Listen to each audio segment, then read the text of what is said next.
Buenas noches, compañeros, compañeras, maestra Silvia.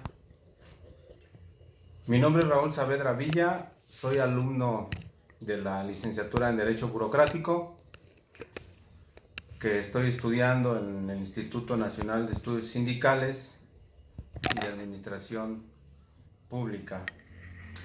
Hoy estamos a 15 de agosto del año 2020. Nos encontramos en la Ciudad de México. Que vengo a exponer el tema relacionado a la materia Derecho Mercantil que nos imparte la maestra Silvia Jiménez en dicha institución. Para obtener la calificación final de dicha asignatura. El tema relacionado que voy a exponerle a esta asignatura es el de el Banco Nacional de México. Para lo cual, primero voy a dar una breve introducción histórica de lo que es y cómo surge esta institución. Posteriormente daré el fundamento constitucional y el fundamento legal de este organismo y concluiré con algunas de las finalidades y objetivos para los cuales fue creado dicha institución, ¿no? Entonces empezaré mencionándoles que el Banco Nacional de México, anteriormente denominado Banco de México, surge en la década de los años 1920,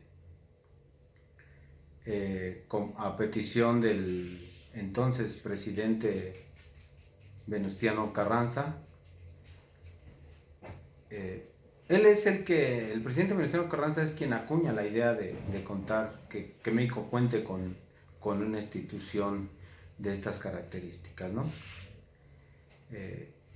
Obviamente no fue sencillo. Él acuña esa idea, el presidente Venustiano Carranza. Sin embargo, esta idea no se concreta sino hasta 1925. El que pudiese haber en México una institución denominada Banco Nacional de México, ¿no? ¿Por qué surge el Banco Nacional de México? ¿Qué es el Banco Nacional de México? Bueno, anteriormente, en los años 1900, pues todas las instituciones crediticias, mejor conocidos como bancos normales o bancos comerciales, por llamarles de alguna manera, tenían la facultad y el derecho de expedir y mandar a hacer moneda o dinero, ya sea en moneda o en billetes. Esta cuestión, lejos de dar certeza y confianza a los ahorradores mexicanos, pues era al contrario. Habría una gran desconfianza de que el valor de esos billetes y esas monedas permanecieran en el tiempo, porque pues cada institución podía mandar a hacer su dinero, ¿no? Entonces Venustiano Carranza ve con buenos ojos cómo en Estados Unidos primero surge el Banco Central, denominado Banco Central, y unos cuantos años después en Inglaterra también retoman esa idea de contar con un Banco Central, que sea esta institución la única encargada de expedir el dinero, ya sea de manera metálica o en billete, ¿no? Esta cuestión la ve con muy buenos ojos, lo voy a repetir, el entonces presidente Venustiano Carranza, y él acuña esa idea, ¿no?, de que en México se trajera una institución de esas características. No fue sencillo, obviamente, pues las demás instituciones crediticias, pues se negaban, ¿no?, a soltar esa ese derecho a dejar de tener esas facultades, ¿no? De expedir billetes y monedas. De tal forma que en 1925 se logra que apareciese el Banco Nacional de México como la única institución facultada y con el derecho de expedir el papel moneda y el dinero metálico en México, ¿no? Obviamente las demás instituciones pues se mostraron alguna resistencia, sin embargo, bueno, pues se concretó esta idea. ¿Por qué no se quería que los legisladores de la época no querían crear una institución de esas características? Porque el presidente Venustiano Carranza quería una institución crediticia de esas características, pero que dependiera 100% del gobierno. Cuestión que no les pareció del todo bien a los legisladores. Ellos sí también compartían la idea de que en México hubiese un banco central o un banco nacional, pero que no fuera 100% dependiente del gobierno mexicano, ¿no? Que hubiera una serie de contrapesos. Finalmente gana esta última idea de que no fuese totalmente dependiente del gobierno esta institución, y se crea entonces el Banco Nacional de México. ¿Para qué se crea esta institución? Bueno, pues como principal prioridad tiene, y de hecho así lo marca la Constitución o el fundamento constitucional, su principal función es que en México haya una estabilidad económica, ¿no? Esa es su principal o como prioridad función tiene el Banco Nacional. ¿Cuál es el fundamento de esta institución? El fundamento constitucional lo encontramos en el artículo 28 de la Constitución Política de los Estados Unidos Mexicanos, cuando establece que el Banco Nacional de México será una institución que abonará para la estabilidad económica del país y será la única encargada de emitir y acuñar el dinero en México, ¿no? Es la única institución que a partir de ese año va a tener ese derecho. El fundamento legal de esta institución ya lo encontramos más adelante en la Ley Nacional del Banco Nacional de México.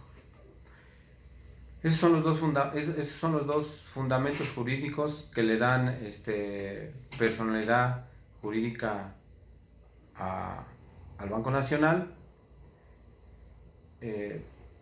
Pero bueno, ¿qué hace el Banco Nacional de México? Bueno, tiene una infinidad de funciones. La principal, creo yo, es la de que es la única institución que puede emitir billetes y acuñar moneda a nivel nacional. Esa es la principal, ¿no?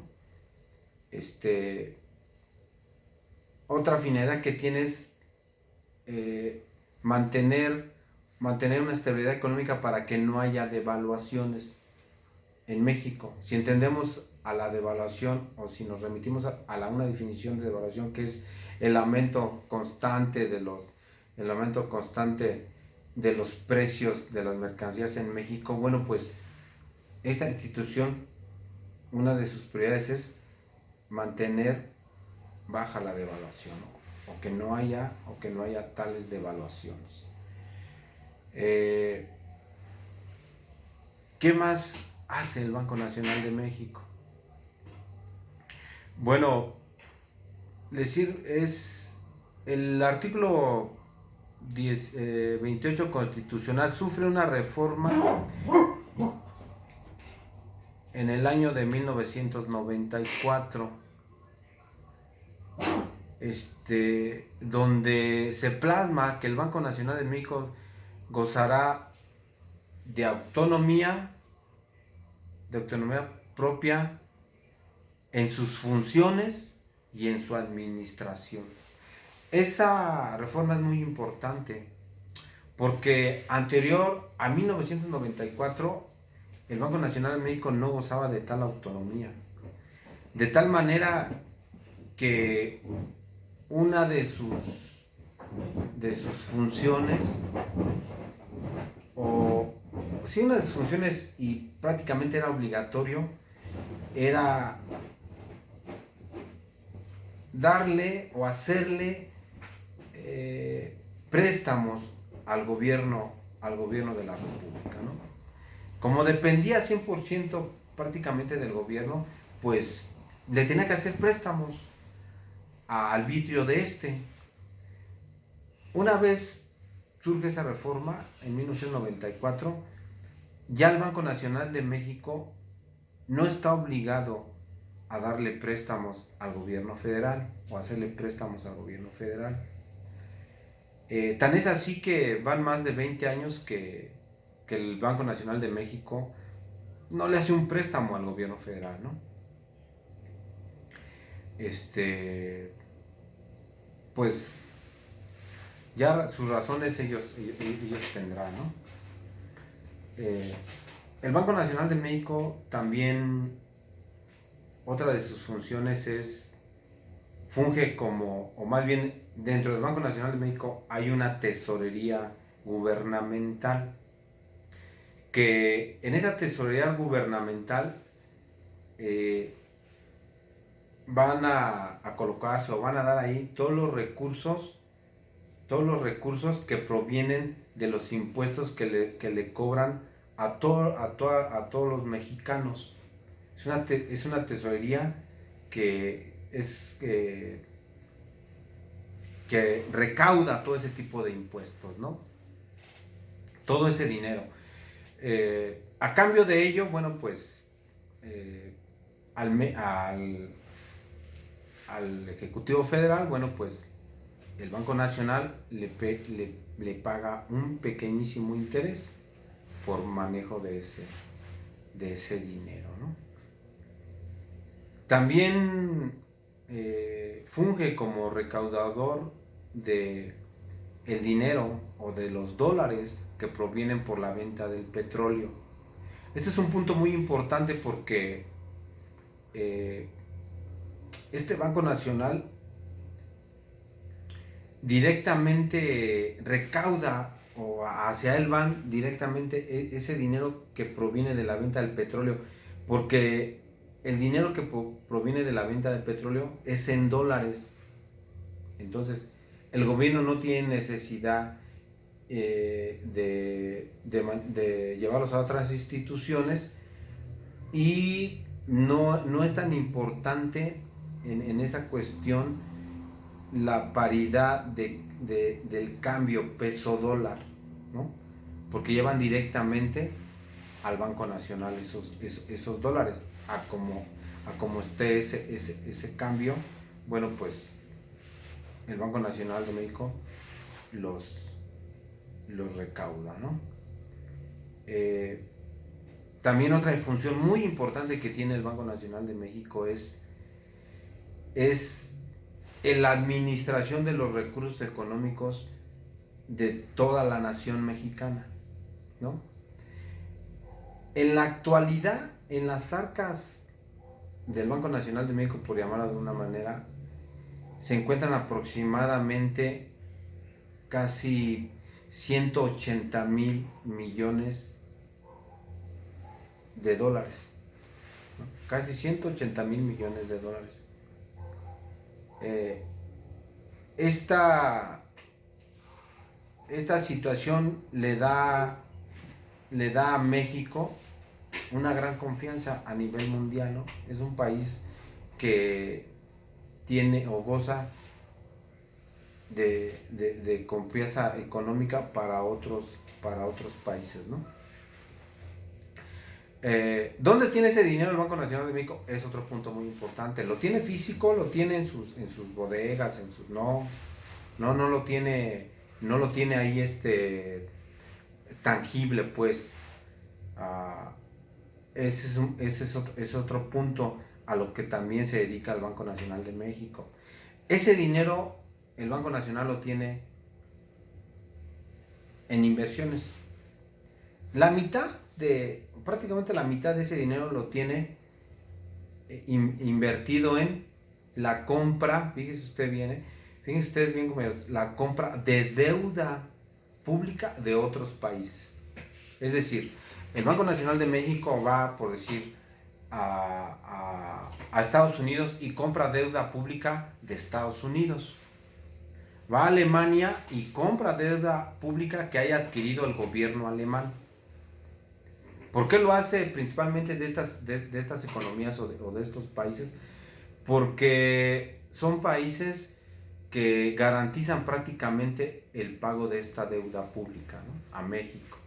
No hay un gran riesgo de que vaya a tener falta de recursos para poder pagarle ese dinero que el Banco Nacional de México está invirtiendo en la compra de esta deuda pública. Aproximadamente la mitad la tiene en ese tipo de inversiones.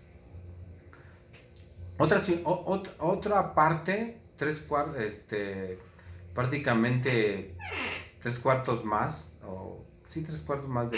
de ese dinero lo tiene invertido en la compra de divisas, ¿no?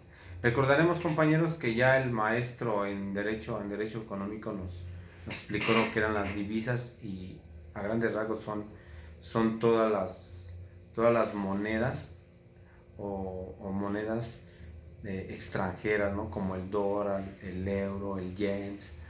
En ese tipo de divisas tiene invertido otra gran parte del dinero que tiene recaudado el Banco Nacional de México para garantizar la confianza, la estabilidad económica mexicana, ¿no? Tiene un pequeño porcentaje, también el Banco Nacional de México invierte en la compra de oro, pero es un pequeño porcentaje, menor del que yo hubiese pensado antes de hacer esta mini investigación, ¿no? Aproximadamente el 3% de esos 180 mil millones de dólares, el 3% de esa cantidad la tiene invertida en la compra en la compra de metales preciosos, en este caso el oro, ¿no? Prácticamente es muy poco. Bueno, esas entre otras funciones y objetivos tiene el Banco Nacional de México.